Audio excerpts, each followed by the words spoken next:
it will not go in vain that he was speaking in that little room. And even if none of those people became devotees that he spoke to, they're all gone away. We will have heard, and we will take it up.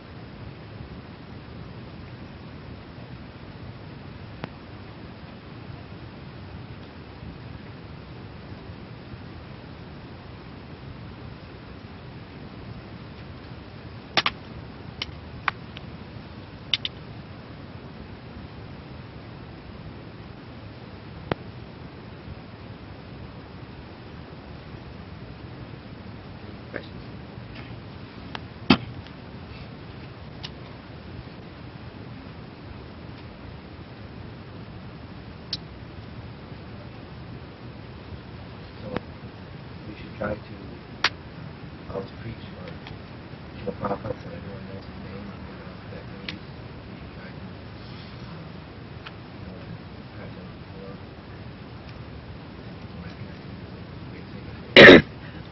I think it's inevitable that if you do preach, you'll have to preach.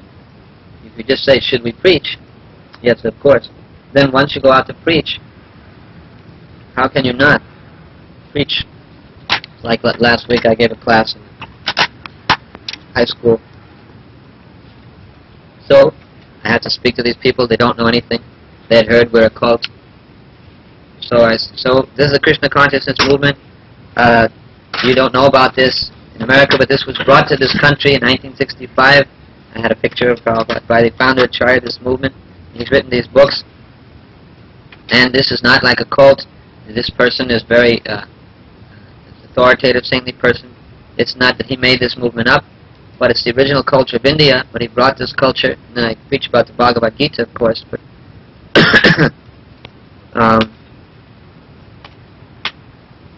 yes, Prabhupada's glory should be part of our preaching. To glorify the Vaishnava is to glorify Krishna. And just in terms of effective preaching,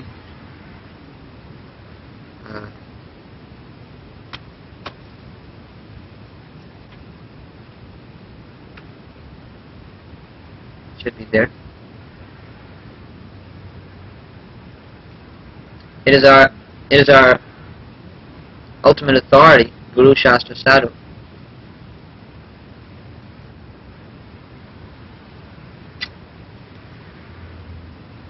Just in terms of preaching, it's very hard for people to challenge him on a reasonable basis. Whereas we're not just coming from the Vedic culture, we're coming from Prabhupada, who brought the Vedic culture here in a certain form. So, right now we are being lumped in with all these groups.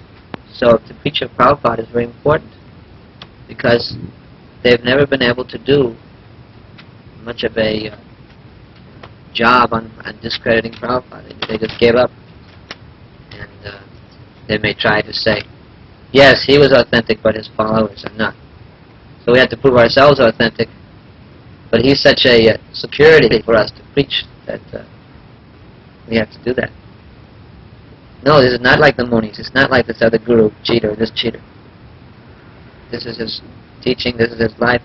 He taught us what the Vedas say. He wrote all these books. These books are in all the universities. And he was like this. And our movement is coming from him. We're following the 4 rules. Not as a sentimental thing, but I would say that it's certainly an important part of our preaching. Preach about the founder Acharya.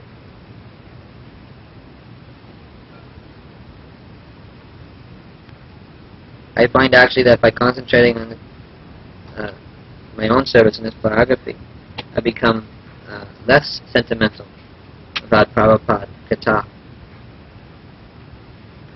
I become more rigorous in hearing. I don't like to cheaply hear so many Prabhupada stories. I don't know whether they're true or not, but actually an account of Prabhupada's activities are very, I appreciate them more as very valuable, instructive, dear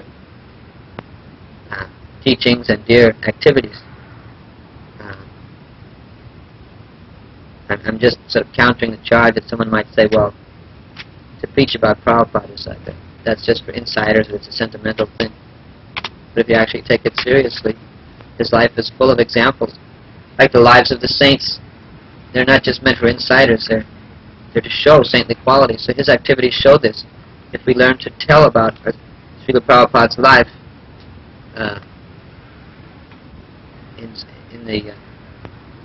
in a proper preaching spirit, it is very effective.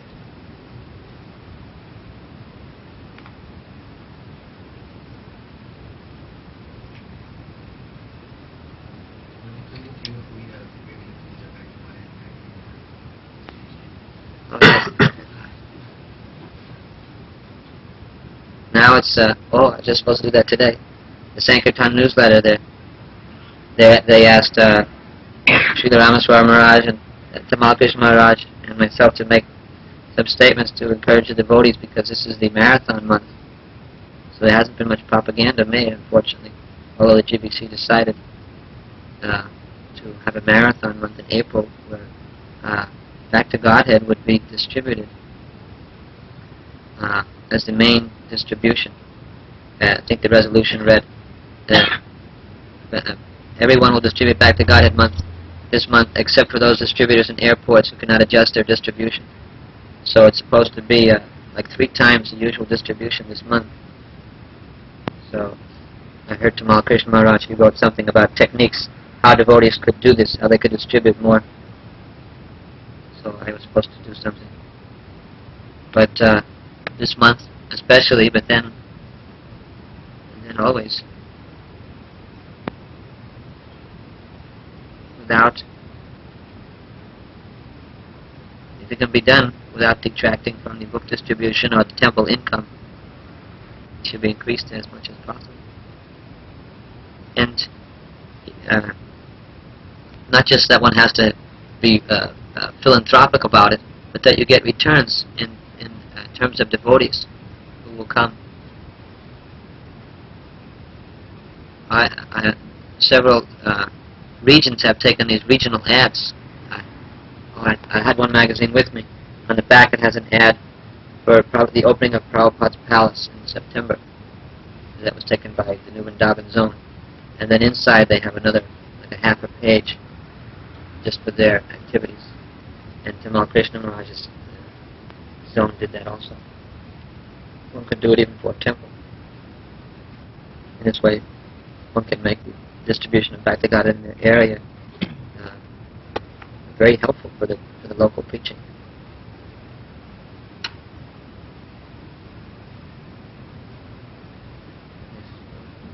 This article that you read in Prabhupada's first room, people who were speaking, was this on a tape? Or was Yeah, it's not a fiction. Yeah, there are tapes. We just heard them and then wrote it down. Were we able to contact any of those people at all, or Well, I don't say we have like an FBI dragnet. It's nothing like that. We try our best, but those people we haven't been able to find.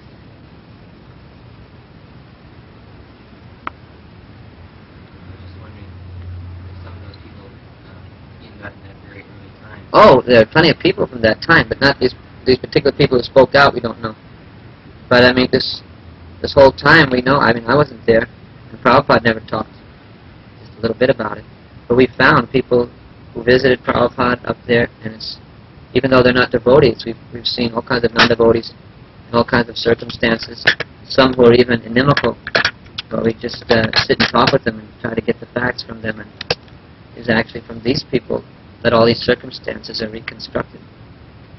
Oh yes, no, these particular voices we don't know, but we're finding all kinds of people who knew Prabhupada and knew what was going on. And putting it all together in that way. That's just for these beginning years. Then the witnesses become devotees who are still in the movement.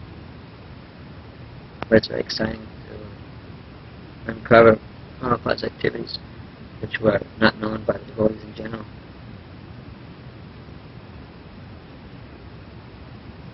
Another time in the evening I'll read some of the things we're doing since Prabhupada moved to the Bowery. And that's all. He only said a few things himself about it. And there are no devotees from that period, except one, Mukunda, who was there. That's all gathered mostly from our finding where these people were. It is like detective work. We use the phone books and look up their names all across the country and find one person who knew of this person, call them up, and then fly to wherever they are and talk to them.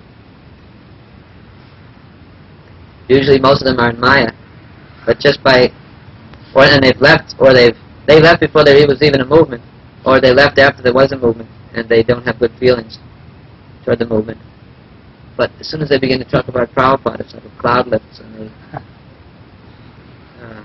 I don't think we found a single person who didn't talk of him with fondness.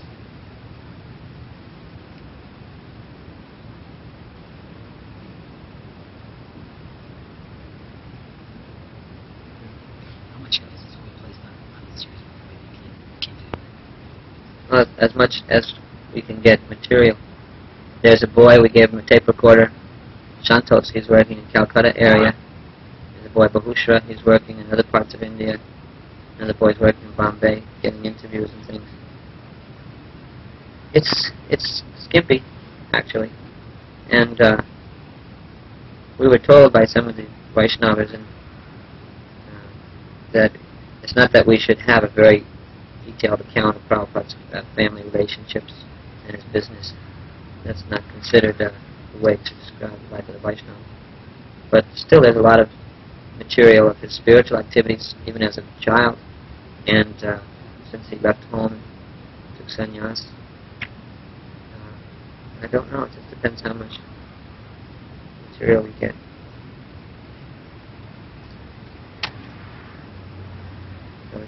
Those are important years, of course, in which he formed this principle of this movement. But everyone who met him in America, they said he knew exactly what he wanted to do, even when he was just living in such reduced poverty in the Bowery or something. He knew just what he wanted. He wanted to set up a whole society, just like that man you met here. He knew what he wanted to do. So that was all formulated in India.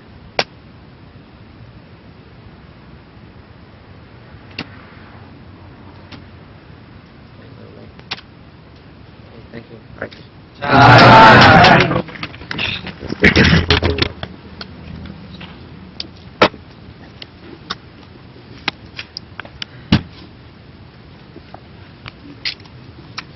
Sometimes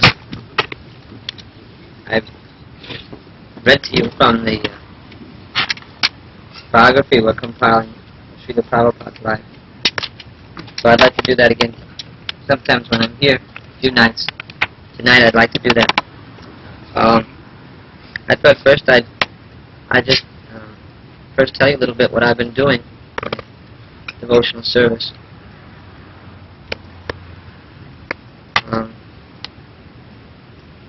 My service is kind of divided over several areas now. Responsibility of taking disciples is, of course, thorough engagement, the whole life in itself. And